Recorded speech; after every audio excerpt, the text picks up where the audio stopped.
एक बिहारी 100 पर भारी नारा बदल गया है। हाँ, हम बिहारी हैं जी, बदल गया है, हम बीमारी हो गए हैं। और एक बिहारी 100 बीमारी। हाल के दिनों में कब किसी को पूछा गया तुम कहां से हो और उसने बताया कि मैं बिहार से हूं और किसी वर्दी वाले ने गोली मार दिया हो? आप मुझे बता के देखिए। लोगों के बीच ये मैसेज आता है कि बिहार वाले पैसे के लिए अपना वोट बेच देते हैं, बिहार वाले अपने जाति के अपराधी को वोट देते हैं, बिहार वालों को विकास से कोई मतलब नहीं है।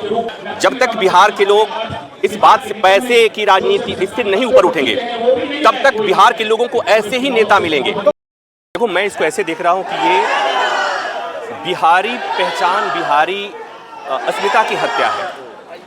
क्योंकि ये पूछना कि तुम कौन हो, जैसे परिचय मिला कि वो बिहारी है और उसके बाद उसे गोली मार दिया, ये बताता है कि ये किस लेवल का विरोध है, किस लेवल की नफरत है। और ये ऐसा समय है, सोच कर देखिए कि वो पांडव कुमार दिल्ली से आया होगा तो किस हालत में आया होगा। जोमेटो की नौकरी, फूड डिलीवरी बॉय की नौकरी करता था, वो किस तरह आया होगा? वो स्लीपर में या जनरल डब्बे में लद कर आया होगा या शौचालय में बैठ कर आया होगा। और रोटी के लिए आया था। वो जिस शहर में वो रोटी के लिए आया था, उस शहर ने उसे गोली मार दी। अब इसको बस ऐसे समझने की जरूरत है कि पांडव कुमार एक पहचान है। इसको ऐसे समझिए कि मैं तो इसको देख रहा हूं कि केवल हत्या नहीं होती, मार देना ही नहीं होता है।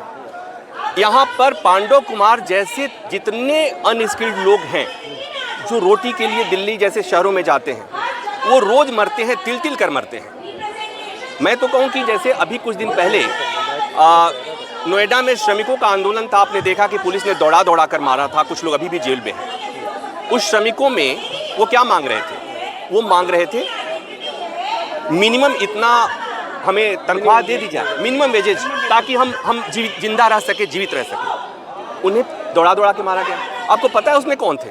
उसमें बिहार, यूपी, मध्य प्रदेश के उसी क्लास के लोग थे जिस क्लास का ये पांडव कुमार था। और दिक्कत क्या है कि यहाँ पर आप देखेंगे कि लोगों की संख्या कम है। और जैसे बिहार के एक मंत्री हैं जीतनराम मांझी, उन्होंने कहा कि मर गया तो मर गया, क्या हो गया? ये मेंटलिटी दो तरह के लोग हैं यहाँ पर। एक वो हैं जो जीतनराम मांझी की तरह हैं कि मर गया तो क्या हो गया, और एक वो लोग हैं जो आ ही नहीं सकते, इसलिए कि वो दिन भर कमाएंगे तो शाम को उनके घर में चूल्हा बनेगा, शाम को उनके घर में रोटी पकेगी। और जो बाकी का क्लास है वो जाति, धर्म, विचारधारा के स्तर पर इस तरह बटा हुआ है कि उसको किसी से कोई मतलब ही नहीं है। तो मैं यहाँ आए हुए लोगों को जो देख रहा हूँ कि मुझे लगता है कि ये सब वो लोग हैं। किसी ने मुझे पूछा कि इस विरोध प्रदर्शन से क्या होगा, तो मैंने कहा कि किसी के मरने के बाद जब हम आंसू बहाते हैं तो वापस लौट के थोड़ा ना आता है, वो वापस नहीं आता। दरअसल यहाँ जितने लोग हैं जो आए हुए हैं, जो प्रदर्शन कर रहे हैं, जो नारे लगा रहे हैं, वो दरअसल अपनी वेदना प्रकट कर रहे हैं कि भविष्य में कोई और पांडव कुमार के साथ जो घटना घटी है किसी और के साथ नहीं हो, और वो भी अपने को पांडव कुमार की जगह पर देख रहा है। तो मुझे लगता है कि एक चीज़ और बात कहनी थी, वो ये कि बिहार के जनता, जो हम बिहारी पहचान जो है ना, जिसको आज शर्मिंदगी के साथ जिसके चलते मारा गया है, मुझे लगता है कि उसके लिए बहुत हद तक बिहार की जनता भी जिम्मेवार है।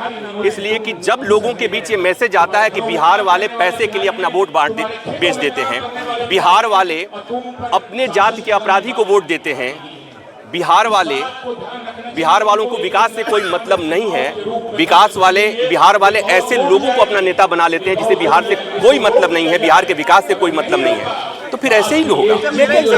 लेकिन सर, बिहार के लोगों के साथ जो हो रहा है ये आज पहली बार तो हो नहीं रहा, काफी टाइम से होता आ रहा है सर। यही कहा, मैंने यही बात कही कि जब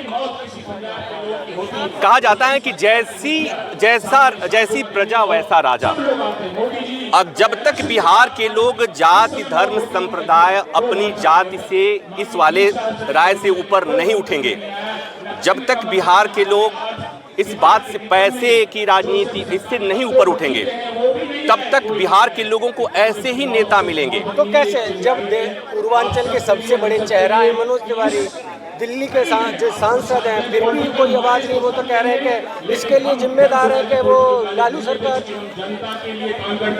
मैं इस मामले में एक ही बात जानता हूं, किस समय 50 साल मेरी उम्र हो गई, मैंने नहीं देखा कि बिहार कभी सोने का चिड़िया था मेरे सामने।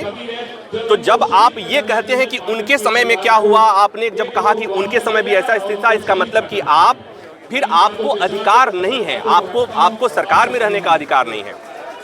हाल के दिनों में पिछले 50 साल में बिहार की जो हालत है और जितनी पार्टियां हैं आज के समय में पक्ष विपक्ष में मौजूद सारी पार्टियां बिहार की अस्मिता की जो हत्या हुई है, हो रही है, उसके लिए सारी पार्टियां गुनहगार हैं। सबके दामन पर बिहारियों की अस्मिता, बिहारियों के एस्पिरेशंस, बिहारियों की आकांक्षाएं, इनकी हत्या करने का सब पर आरोप है। मैं तो ये मानता हूं। लेकिन एक बात आपने एक बात और कही थी कि पहले भी ऐसा होता रहा है, पहले भी ऐसा होता रहा है और पहले जैसा होता था आज। पहले तो हम अंधेरे में रहते थे, पहले हम पाषाण काल में रहते थे, तो क्या हम ये कहें कि ठीक है? वो बात एक और बात है कि अब तो डबल इंजन की सरकार है, एक ही सुर में दो जगह से आवाज निकलती। अब ऐसा तो नहीं होना चाहिए ना। तो मुझे लगता है कि ये कहना कि पहले भी ऐसा होता था, मुझे बताइए हाल के दिनों में कब किसी को पूछा गया तुम कहां से हो और उसने बताया कि मैं बिहार से हूं और किसी वर्दी वाले ने गोली मार दिया हो? आप मुझे बता के देखिए।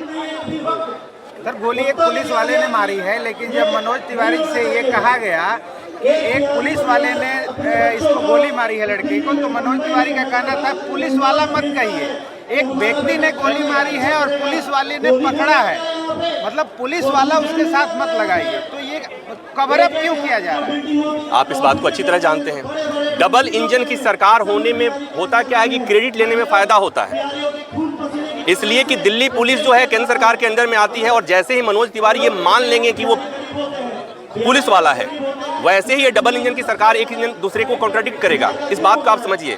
और ये सियासी लोग जो है ना, ये बहुत सोच समझ कर बोलते हैं। और एक बात और, बड़ा आसान है कह देना हाँ हम बिहारी हैं जी। आप कहते हैं कि गर्व से कहो हम बिहारी हैं, दुनिया देश आपको बीमारी मान रहा है। इस बात को समझना होगा, इस बात को बिहार के नेताओं को समझना होगा, हमारे हुक्मरानों को समझना होगा। नाचने गाने और इस जोश भरने से कि हाँ हम बिहारी हैं जी और एक बिहारी 100 पर भारी, नारा बदल गया है। हाँ हम बिहारी हैं जी बदल गया है, हम बीमारी हो गए हैं और एक बिहारी 100 बीमारी कन्वर्ट हो रहा है। और ये इसके लिए बिहार के में जितनी पार्टियां हैं और जितने नेता हैं, वो सत्ता पक्ष के हों या विपक्ष के। अभी कोई कहेगा कि विपक्ष के नेताओं का आप नाम क्यों ले रहे हैं? जो विपक्ष में था वो कल पक्ष में था, वो मिलीजुली सरकार में था। आप मुझे बताइए कौन नेता है जो नहीं रहा है? तो मैं इसलिए कह रहा हूं कि बिहार के लोगों की उम्मीदों, आकांक्षाओं, बिहारी अस्मिता के इस के प्रति जो अपराध हुआ है, इसमें सबके